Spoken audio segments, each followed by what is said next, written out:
So we got this 2011 F350 back in the shop again. It was here 2 to 3 weeks ago, and it had a problem where it would randomly stall at an idle, usually at an idle and sometimes on decel. It had set crankshaft and camshaft codes, camshaft sensor codes for irregular sensor signals. I'll put a link to the other two previous videos. I could never capture the cam and crank signals dropping out. I lab scoped it numerous times. It would go 2 to 3 days sometimes without stalling, and then it'd stall 2 or 3 times in a row. So I did replace a cam sensor on the left bank, and that made no difference. It took a couple of days and the problem came back, so I swapped the cam sensor from the left bank to the right bank and cleared the codes again, and that made no difference. So now we're going to go after the crank sensor. I hate like hell just throwing parts at things, but I've never been able to capture the signal dropping out. Let's have a look at the history on this. So you can see here on December the 5th was the first time I let it leave, and then it came back on December the 11th.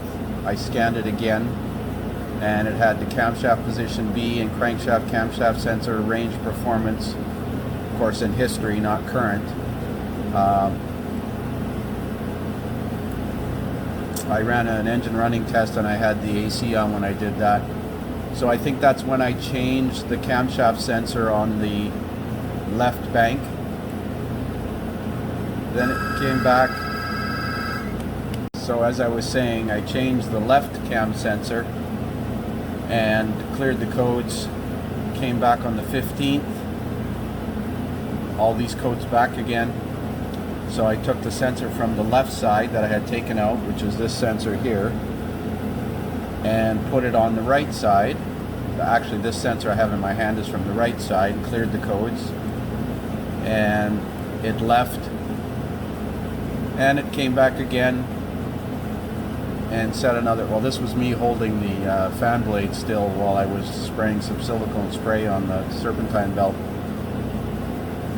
So it set a fault code for that, but before it left here that day, it actually set this 1336 code, which it had a history of doing as well, for the crankshaft camshaft sensor range performance.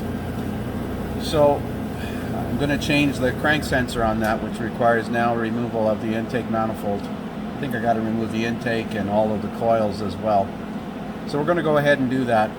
I found a case, or several cases on Identifix, where the crank sensor apparently gets rust buildup or rust on the tip of the sensor, but we're going to have a look at it when we get it off. So I've removed the air induction system components, and we're just surveying the situation. The crank sensor is at the very back of the engine, down in the valley behind the intake manifold. It's impossible to get it out without removing the intake manifold, it's my understanding. So to do that, it looks like we have to remove all the coils, because they go through they're bolted to the intake manifold and go into the spark plug holes. I'm obviously going to have to remove the alternator or set it off to the side anyways. Disconnect all of the plug wires and all of the electrical connectors and the fuel line. Oh well, let's get started. So remove all 8 ignition coils, disconnect the plug wires, disconnect all the injectors and tuck the wires back on either side. I removed the canister purge solenoid because I couldn't get the clip released on the line. If you can get the clip off, that's fine. There's the coils laid out in order. I still have to disconnect the fuel line. We're going to use compressed air to blow around the gasket surfaces and make sure there's no pebbles or dirt or anything that could fall into the intake ports when we lift the manifold off. And I know there's some wiring harnesses attached to the back of this manifold, but I can't see exactly which ones. There's a PCV hose on this side, that's it up there. Just release this clip like so, and it pulls off gently. There's a vent hose. Nope, that's disconnected. That was the canister vent hose. So all that's left is the fuel lines, or the fuel line, the fuel supply line, and blow off the intake manifold to remove all the bolts. Well, ran into a bit of a snafu. Almost all of the intake manifold bolts, these little 5/16 headed bolts, are rusty. So when you put a wrench on them, it just spins. So I'll have to use hopefully I got one of those small easy outs to remove them. They're not that tight, but once you crack them loose, they're just finger tight. So that's just poor quality control. Why not use a cadmium plated bolt or something in there? Every one of these bolts is rusted in there. Oh well. So there are 8 intake manifold bolts, 6 short ones and 2 long ones that actually hold the fuel rail into the manifold and hold the head, a manifold down to the head on each side. The fuel line disconnect has to be sacrificed apparently. You have to cut it to take it off. So I'll have to get a new retaining clip for that. I didn't know that. And there's a bunch of harnesses clipped to the back of the intake manifold. So this is ready to lift off of here. And the bolts kind of stay in the manifold. There's probably they probably do come out. I'm going to have to replace some of these bolts because the heads of the bolts are rusted away in the 5/16 or 8 mil socket. Doesn't fit anymore. So I had to remove the throttle body assembly because as I lifted it up, it would hit the cowl, and then I had to remove the alternator completely because it was in the way coming forward. It just barely squeaks out of there. You can see these rusted bolts here. I'm going to replace all the necessary ones with conventional bolts because there's more than enough room for a 10 mil head. Those should be just 6mm bolts.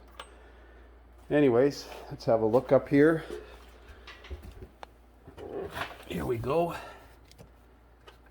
There's the pesky crank sensor back there in the left rear corner. Wow. I don't know that. I know I got the 2 cam sensors without pulling the intake off. They were a little bit of a challenge, but I think it hits, the sensor will hit the intake manifold as it's pulling it up. All kinds of interesting stuff under here. 2 knock sensors in the valley. And I'm going to stuff some rags in these intake ports so we don't drop anything in there. So there's the crank sensor.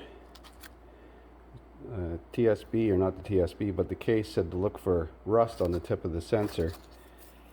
There is a little bit, but nothing abnormal. But it's getting a new sensor.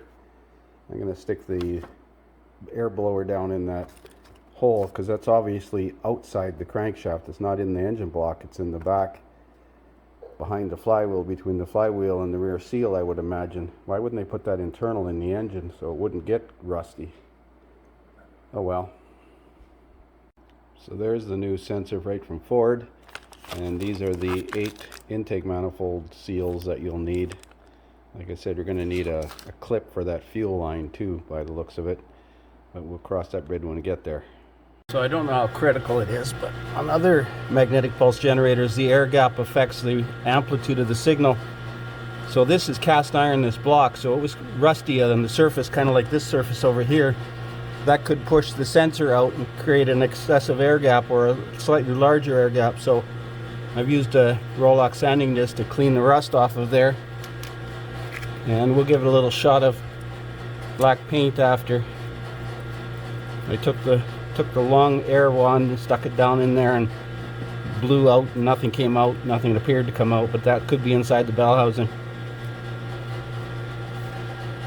So we're ready to clean up the gasket surfaces, torque that in, put some dielectric grease on that connector, back together.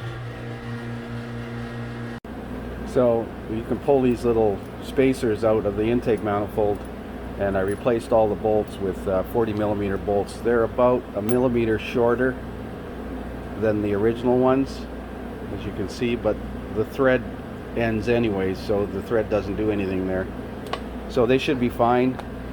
Got the manifold cleaned up, going to put new seals in there, and the cylinder heads are cleaned off and ready to drop in place. Well, it's mostly back together. I haven't started it yet. I'm just changing a couple of the idler bearings on the serpentine belt idlers. They're a little bit rough. Here's the pulley here. Rather than changing this whole bearing, or this whole pulley, you're going to just change this bearing. This is a 6203 bearing. bearing, I believe it is. Hang on a sec. So yes, it's a 6203 bearing. You could just press this bearing out of the steel and press a new bearing in rather than buying a whole new wheel. This one seems a little bit rough. The tensioner one seems okay though. So there's the new bearing pressed in. You can use a vise and a couple of sockets, press it out, press it back in. You can do this with pretty much any of the steel wheels. If it's a plastic wheel, then the bearing's impregnated into it. You'll have to change the whole wheel assembly. So there it is, back together and running again. Hopefully the serpentine belt noise is gone now. I didn't hear it this morning when I drove it in. Let's clear the codes out of the ECM, although they should be cleared by disconnecting the battery. Well, didn't have to clear the codes, there's no codes in it. I'm going to have a look at the data again one more time. I think it was variable camshaft data that I was looking at to get the cam and crank singles.